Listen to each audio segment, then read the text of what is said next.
So, what's going on, guys? So, looks like a disaster, but getting somewhere. I'm taking a break from wiring because my brain hurts. So, I'm plumbing up finish line factory fittings. I had to cut off this. I had to order extra spark plug wires because I'm going to actually mount it right here instead of up here. It was hitting the hood.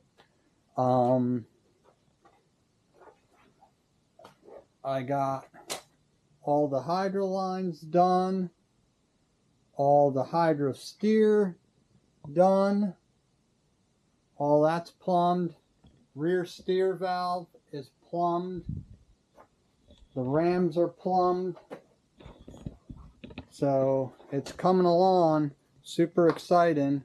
I work for an RV dealership, so in the winter I'm off Mondays. I'm already off on Fridays, so it's nice to have a long weekend to really hammer down on this thing. I'm going to take an early night tonight, though. The only other thing I have to do, if you see here, we had to cut this to get the transfer case in. I'm not one of those YouTubers, I guess you'd say, that hides their flaws or whatever. What I'm going to end up doing is TIG welding. A&A sent me some weld-in smaller, like 3/8 weld nuts. I'm going to weld them in there and make the seat mount bolt in 2 spots there come up where this one was. That way, and I'll cut this off, clean that all up. That way, if I need to take out the transfer case, all I have to do is unbolt it here, pull that out, and done. So we are slowly getting it plumbed. These things from Finish Line Factory are really cool. They hold lines. That's going to go down there on that little bracket, if you can see. Then I'm going to put a cushion clamp off of one of the transpan bolts to keep everything nice and tidy. And right now I am going to plumb up this is my temperature sensor. I don't like them in the pan. I've always seen them leak, and if you have a problem with it, you can't just simply take it out because you have to drain all the transmission fluid. With this, if you have to replace the sensor, you just unbolt it. This is a cool little block. I got it from Summit. I forget what the part number or any of that is, but that's going to be my transmission temperature. It's going to go into there, then into this cooler, out of that cooler, into the cooler with the Maradyne fan on it over there, if you can see. Then back around through this extra filter I have, then back into the transmission. So I've got to plumb the transmission, the fuel system yet, and I think that's about it for plumbing. Electrical's getting there. It's mostly roughed in. I just gotta finalize its home. I'm waiting on my new rear chase light bar here. I'm waiting on that because I want to wire that together with this sensor. So I want to loom it together, I should say, to the front. I also am gonna wire up this time around because of YouTube. Somewhere around here I'm gonna wire up a USB plug. That way I can run my 360 camera, plug it right into there, and it will be charging all the time. No more ghetto duct taping a battery pack to the side of the roll cage. I can plug right in there, and my radio I can plug right into there, and the Odyssey batteries will power that up. And yeah, so I gotta plumb the radiator. I'm still waiting for another fitting for the radiator, but I can rough that in. So by the end of the weekend, my goal is to have everything plumbed and most of it wired. High expectations next weekend. It's hopefully gonna get fired off. It is the 11th now. You're going to be seeing this video probably 2 weeks after I'm making this. The next video you'll watch would be the gears and some reinstalling and stuff like that. So enough jibber jabber, let's get back to work.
I flipped the intake forward, and here I am installing the rear coolant crossover.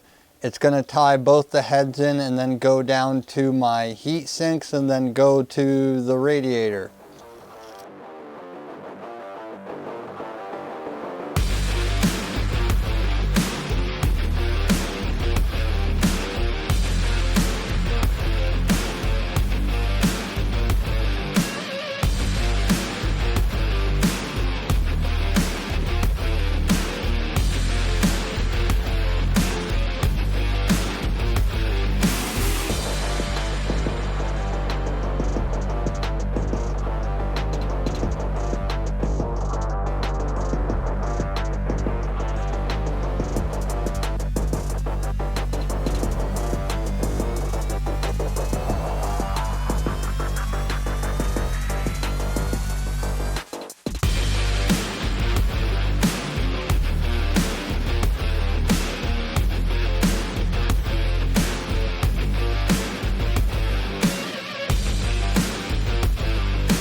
use assembly lube. These are really easy to go up sometimes, especially on the bigger ones. The little ones are nice to do. I try to save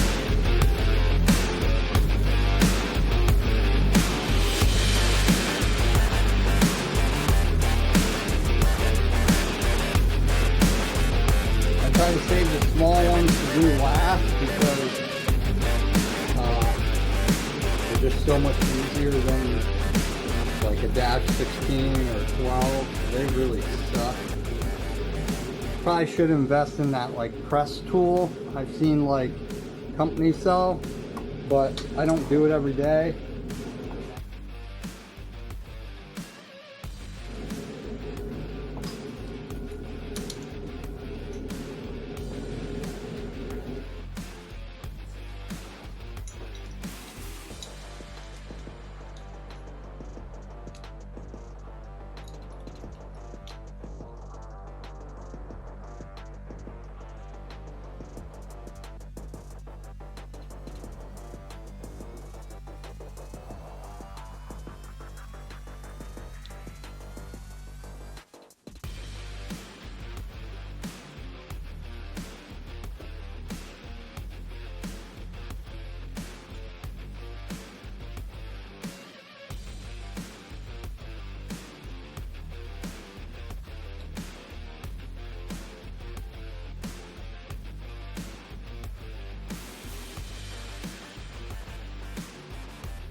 Here I am installing heat protection for my crank sensor. It's pretty close to the header, so I got these cool DI plug heat protectors and got some heat loom, and that way I know that I'm not going to burn up any wires or the sensor.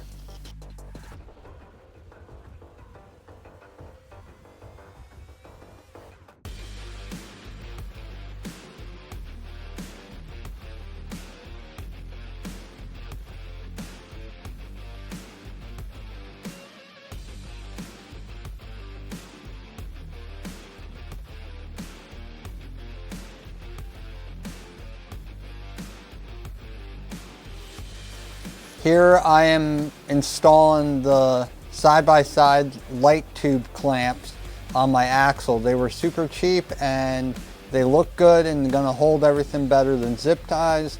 I also got this new cool tool that does banding like for metal zip ties. So I got it for the exhaust, but I'm finding a lot of other uses for it. So this is just tidying up the loose ends on the axle, and we should be moving on.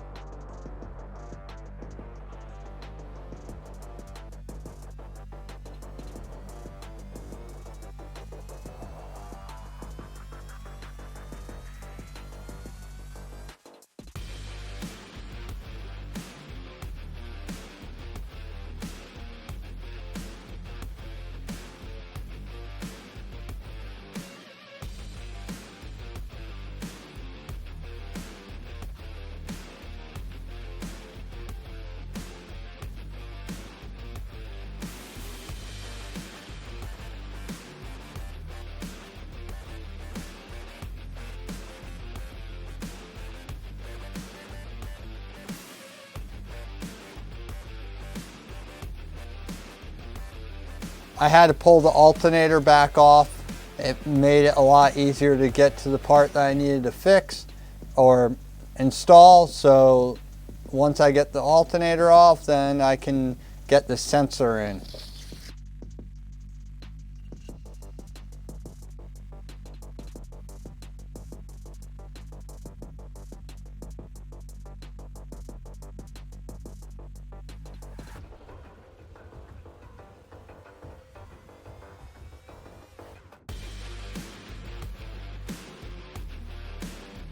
So The wiring harness I got was meant for a 3.9 out of a Impala, I believe. I'm using a 3.9 out of a G6, so it uses a different map sensor. It won't fit in this map sensor hole, so I took where the brake booster line went to and just crimped a hose onto there to the right map sensor, and then just blocked the hole with the old map sensor. I really want to just plug it, but I don't want to take the intake back off to drill and tap it. And here I'm installing the sweet 386 fab powder coated steering column to my orbital, and then I'll be making a nice shield over all the lines in a minute.